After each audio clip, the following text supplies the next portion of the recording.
상차림이란 무엇인가? 서로 다른 재료들이 충돌하지 않고 새로운 합을 찾아내는 과정이다. 전편에서 뜨끈, 슴슴, 스웨디쉬 휴가조림의 메인을 완성했고 이제 사이드 디쉬를 구성할 차례다. charming. 다채로운 사람들이 곁들여지면 여행의 맛이 풍부해진다. 수지의 이야기 속에 자주 등장하던 사람들을 직접 만나 함께 시간을 보냈다. 새콤하게 무쳐낸 비트루트 샐러드는 색도 맛도 강렬하다. 슴슴한 요리 곁에 놓이면 묘하게 안정적인 궁합을 만든다. 수지의 한국어 클래스 학생이었다가 절친이 된 오사가 꼭 그랬다. 개성이 또렷하지만 자기 색 그대로 어디에나 자연스럽게 스며드는 사람. 그녀는 스웨덴인이며 한국어와 영어도 자유자재로 구사하는 능력자다. 보드게임과 고양이가 가득한 재밌는 집에 살고 있다.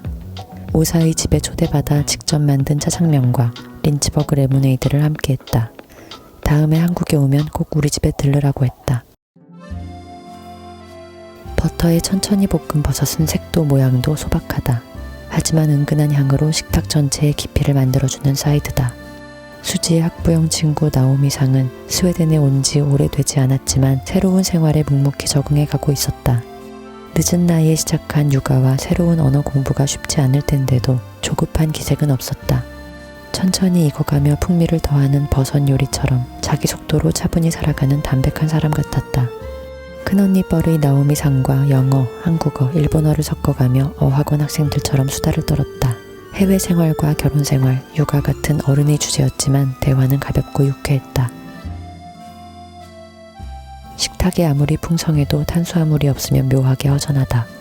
그러므로 가장 클래식한 스웨덴식 크리스피 브레드를 곁들인다. 수지가 스웨덴에 정착하게 된 데에는 시댁 식구들이 존재가 있었다. 화려하진 않지만 한 끼를 단단하게 받쳐주는 크리스피 브레드처럼 잔잔한 안정감이 있는 사람들이다. 수지의 시댁 식구들을 결혼식 때 한 번 만난 적이 있다. 시아버님은 인자한 산타클로스 같은 인상이었는데 집도 그분처럼 아늑한 분위기가 감돌았다. 시동생과는 예전에 한국에서 몇 차례 어울린 적이 있었다. 9년이라는 세월이 흘렀음에도 여전히 밝은 얼굴이었다. 다트게임, 쿡, 루미큐브를 하며 시간을 보냈다. 내향형 사람들이 자연스레 어울리기에는 보드게임만한 것이 없다. 그날의 시간도 크리스피 브레드처럼 담백하지만 든든했다. 식사 자리를 더욱 풍요롭게 만들어주는 페어링, 술이 빠질 수 없다. 탄산으로 입안을 개운하게 헹궈주는 로컬 맥주를 곁들인다. 느리고 점잖은 스웨덴에서 지내면서도 청량한 텐션을 유지 중인 시은과 혜지를 만났다. 그녀들과는 이번 여행에서 가장 재미있는 술자리를 가졌다. 수지도 스웨덴에 살면서 손에 꼽을 만큼 즐거웠다고 했다. 냈다 국제 커플이라는 것 말고는 특별한 공통점이 없었지만 대화는 술술 이어졌다. 나는 사회생활에 최적화된 차분한 수지가 아직도 낯설다. 차분한 스웨덴에서 살고 있는 수지는 더더욱 그렇다. 시은과 혜지에게는 반대로 그런 수지가 익숙할 텐데 내가 끼어들어 고등학생 수지를 소환해버렸다. 한 달간 맛있게 익혀진 뜨끈 슴슴 스웨디쉬 휴가조림 정식을 항목별로 보기 좋게 나누어 담아본다. 메인 요리를 담을 넉넉한 깊이의 양수팬을 준비한다.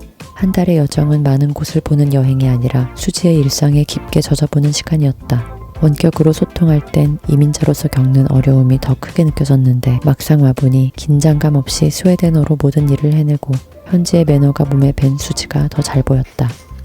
낯선 환경 속에서 새롭게 빚어진 수지를 목격하는 기분이었다.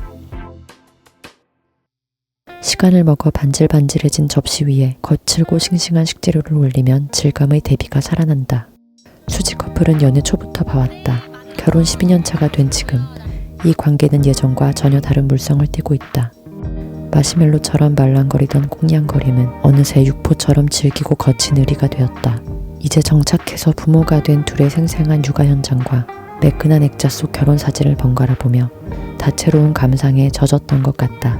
함께 산다는 건 단일 재료로는 완전하지 않은 요리를 다양한 재료와 질감으로 완성하듯 서로 다른 두 삶을 섞어 하나의 이야기를 만드는 일 같다.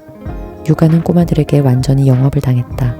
아이들과 놀다 보니 생각보다 재밌고 귀여워서 나도 하나 낳고 싶다는 낯선 충동이 들었다. 전체 플레이팅의 톤을 스웨덴의 여름색으로 맞춰준다. 내가 머물렀던 8월은 한 달 중 닷새 정도를 제외하면 내내 맑고 따뜻했다. 내가 있는 동안 유독 날씨가 좋아 졸지에 날씨 요정이 되었다.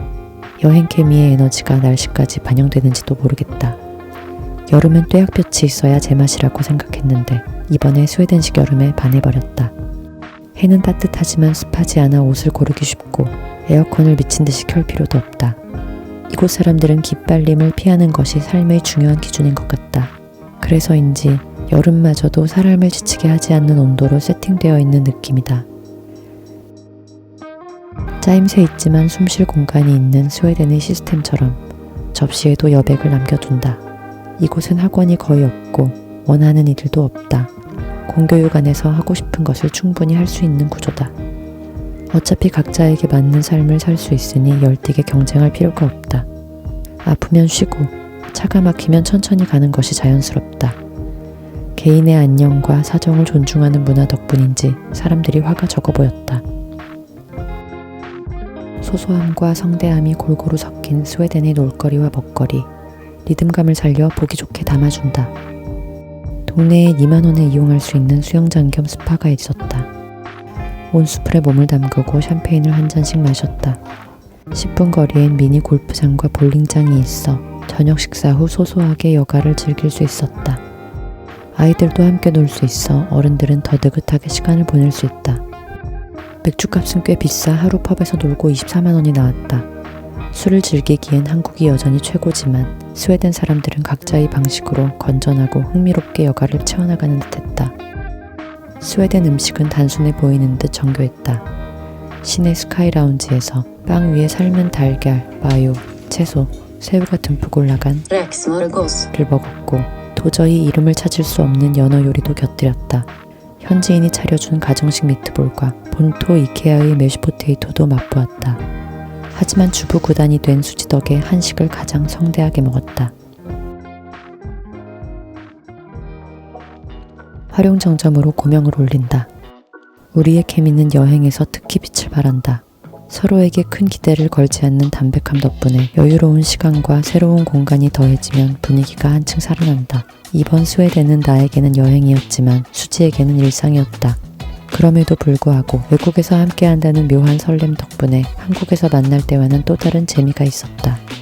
고등학생 때 우리가 꿈꿀 수 있는 것들은 막연하고 멀어섰다. 나는 아직 완전히 갖추지 못한 어른으로 한국에 살고 있지만 외국에서 가족을 만들고 단단히 자리 잡은 수지를 보며 나도 곧 그렇게 될 수 있다는 든든한 확신이 들었다. 매일 이어진 긴 대화 속에서 묵혀둔 생각들을 하나씩 꺼내 비워냈고 그만큼 마음도 가벼워졌다. 여정의 끝으로 갈수록 하고 싶은 걸 더는 미루고 싶지 않다는 마음이 점점 또렷해졌다. 이번 휴가의 핵심 기념품은 다음 챕터를 시작할 용기였다. 다음 영상은 스웨덴에서 시작된 프로포즈부터 본시까지의 여정을 아카이빙 해보도록 하겠다.